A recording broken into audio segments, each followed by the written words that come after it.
I'm so excited. I got my brand new Manduka Prolite in precious moon color, and I would love to share my experience with you, my friends, and also to talk about why I chose exactly this model and not Manduka Pro.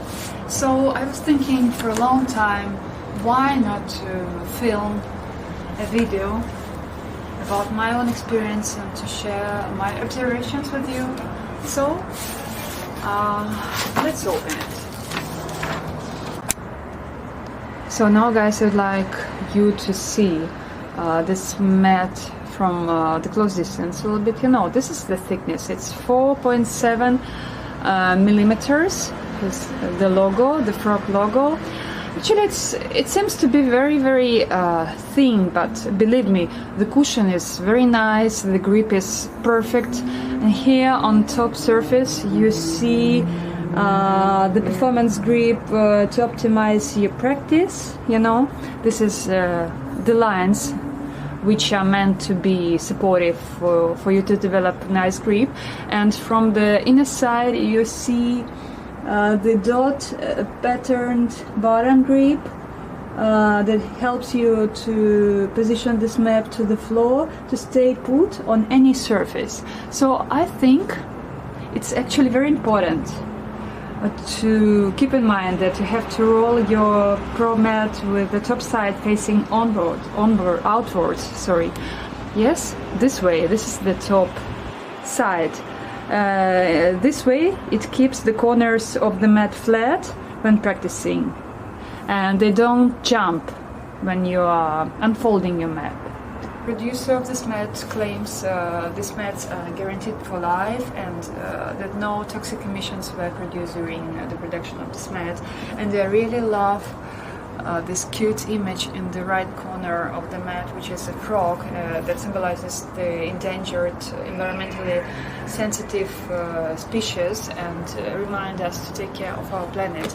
By the way, I found out that this name Manduka actually derives from the Hindu Mandukasana, which is the blend of ancient philosophy, health and knowledge of the humanity. First of all, to begin with, I should say it's made in Germany. It's made out of PVC, and it's 180 centimeters by 61 centimeter, which is approximately 71 inches by 24 inches. A lot of people say that they're kind of experiencing slippy sensation when they're using Prolite mat for the first time, even for months or weeks after the first use. And the manufacturer recommends to use sea salt and to rub in the salt and leave it for 24 hours to sit in, then remove, and then, you know, just wipe it out with the damp cloth. To tell the truth, I didn't have this problem. I was lucky enough not to experience any sleepy sensations. To my mind, the grip is perfect. I had very stable grip. I didn't have any sleepy practices. I don't practice hot yoga, and I don't sweat. So maybe this is the reason why. But I do know that a lot of users are complaining about this mat to be so expensive and to be so sleepy. So they have issues with the grip. But I think the grip is perfect here. In general, when I am analyzing the performance of the mats, I like to consider four key criteria, four things to keep in mind. First, it's the grip, which is for me one of the best things ever when we talk about Manduka Prolite. The second thing is weight. Actually, I was searching for a very light mat to carry it with me when I go out, when I go to the seaside, to the park, when I'm traveling. Here the key thing is, when you're traveling, you don't want to carry around very heavy things you already have your luggage, your stuff, and if you need to carry another 4 kilos of weight, so I don't know if it's worth it. So this baby weighs 2.5 kilograms, which is actually a nice, quite acceptable weight. I don't say it's light as a feather, no, but still, it's much lighter than Manduka Pro, which is also, it has the same options. I think I was investigating a lot, and I found out that the characteristics are the same. The main difference is the weight. Manduka Pro is almost 4.5 kilograms, and this is 2.5. So we see the difference is huge. Another thing to keep in mind is cushion. So when you have sensitive joints and when you are kind of doubting whether it will be painful to do your asanas on an uneven terrain, on the surface where there are lots of rocks and maybe some small uneven surfaces, right? So although the thickness of this mat is 4.7 millimeters, it provides really great cushion, and me personally have very sensitive joints and knees, and I was doing a lot of downward dogs and cow and cats and things, which require you to stand on your knees, and I didn't have any issues. So this is a good thing to remember. And also keep in mind that this mat, in comparison with other alternatives, doesn't feature alignment markers. So for the beginners who are just starting mastering the asanas and they need the additional let's say help, the lines to know where you put your hands and your feet, it might be a problem.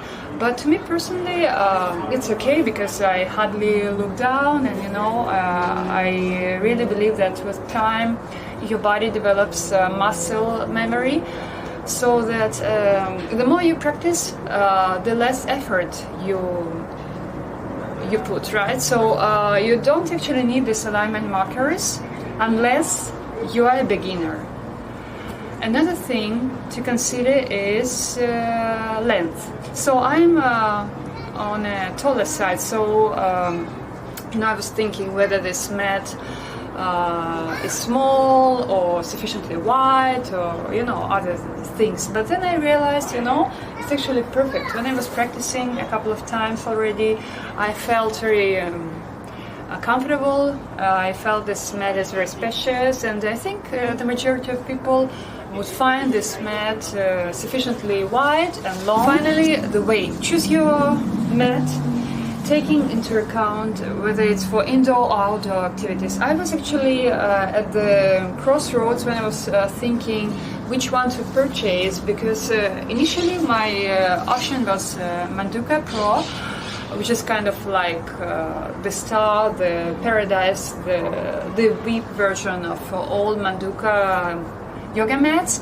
But then I realized that the weight, which is almost 4.5 kilos, is actually outweighing all the benefits. I mean, I'm searching for something lighter so that I can carry with me when I go outside to the beach, to the seaside. And if this is that heavy, what's the point? I already have Liforme yoga mat, which is perfect for indoor use, but I was searching for something to use outside.